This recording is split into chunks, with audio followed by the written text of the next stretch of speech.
हजुर घर जाने हजुर कता जानुभएको थियो त अहिले बारी मेरो नाति नै गएको ए मेरो घर तो हो नमस्कार है आमा नमस्कार नमस्कार नमस्कार ए आराम हुनुहुन्छ बाबु के आराम हुने बुढा भइगयो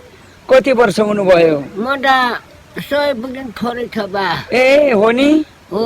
हजुरको नाम के हो नि मेरो नाम बाटीसरा हो बाबु बाटीसरा हजुर ए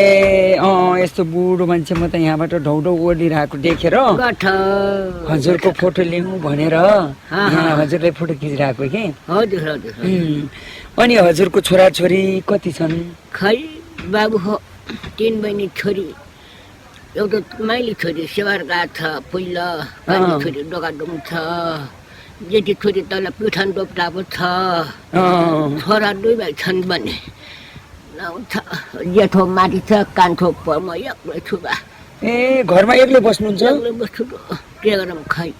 ए तपाईको घर त्यही हो नि त्यही हो बाबु ल हेर्नुस् म आउँछु है त त्यतै जामामा है हुन्छ हुन्छ यहाँ फेरि बाटोमा तपाईले गाह्रो होला हैन बाजे यस्तै छ यार बाबु के गरौँ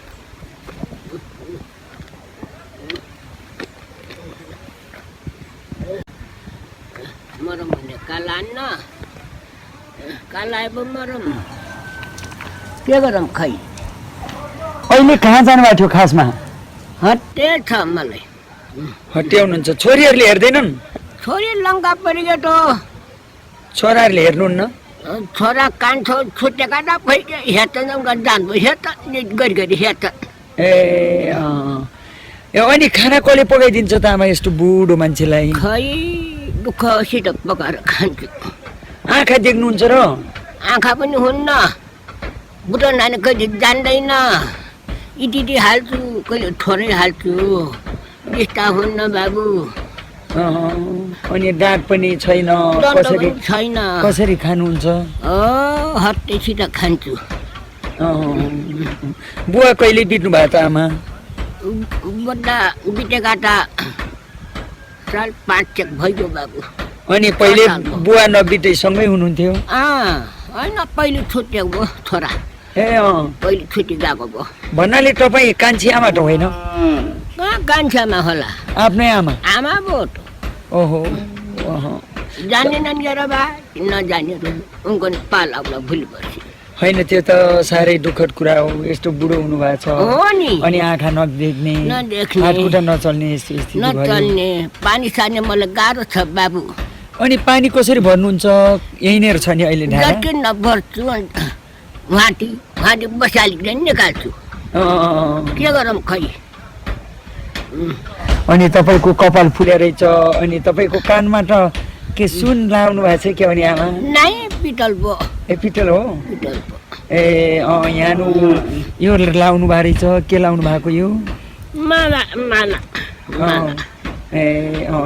अनि यो तपाईँको लट्ठी पनि रहेछ नि बिना लट्ठी सक्दैन नि मेरो एउटा खुट्टा रहेको छ त तपाईँको खुट्टा के नि आमा खुट्टा लाग्दैन लगभग काम छु यो लट्ठी सिट हिँड्छु त अब अनि यो खानाका कुराहरू कहिलेकाहीँ खर्च पर्छ कसरी जुटाउनुहुन्छ आमा खर्च त मेरै छोराले जुटाइन्छ ए तपाईँको छोराले जुटाइदिनुहुन्छ अनि खालि पकाएर खाने मात्रै नि ए छोरा नातिहरू त धेरै होला नि के अरे नातिहरू खै के गर्ने यस्तै त धेरै भए पनि उनीहरू पढ्छन् होला कहाँ जान्छन् होला नि अब नातिहरू त पर कान्छाको 3 भाइ छन् 3 पोखरामा मरेका छन् ए माथि जेठाको 3 भाइ हुन् एउटा पारी दोकान लाग्छ जेठो मेरो नातिले ए धनप्रसाद त्यो होटेल तपाईँको नाति हो मेरो नाति घाँस काटेर आउनु हो कान्छाको आमा बाउसित छ मेरो नाति ए सबै छन् मेरो नातिहरू भए मलाई के लाग्यो उनको स्वारी छन् आमा तपाईँले यस्तो बुढाबुढी हुनुभयो अहिले सरकारले वृद्ध भत्ता पनि दिन्छ नि यो के अरे क्या पेन्सन हजुर हजुर पैसा दिन्छ कि दिन्न दिन्छन् ए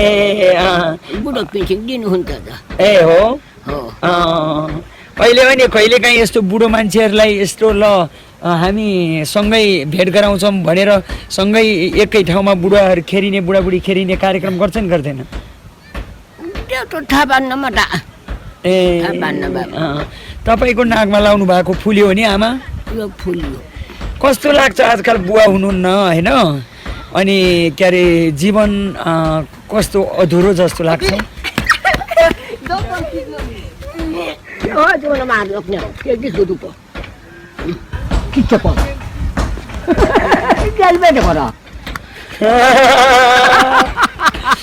हजुरआमाले त गाली गरे पनि आशिक हुन्छ क्या आशेकै हो बुढाबुढीले गाली गरे आशेकै हो खट्टी पनि होइन ल आमा जानुहोस् म यसरी खिच्छु है हजुर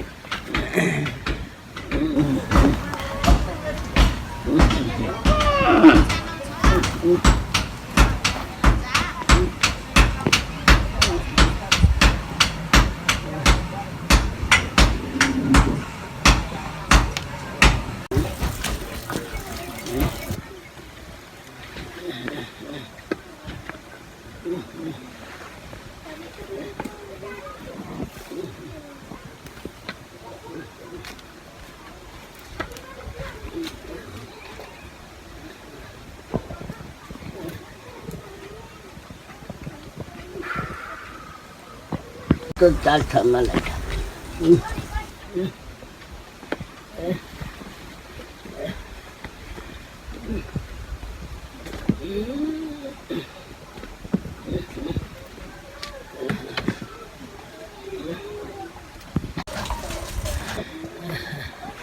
ढौडो आइपुग्नु भयो आमा हजुर आइपुग्नु भयो घर ए तपाईँको घरमा त ताल्चो लाएछ है आफै लाएर छोड्नु भएको ताल्चो मैलाई छोडेको ए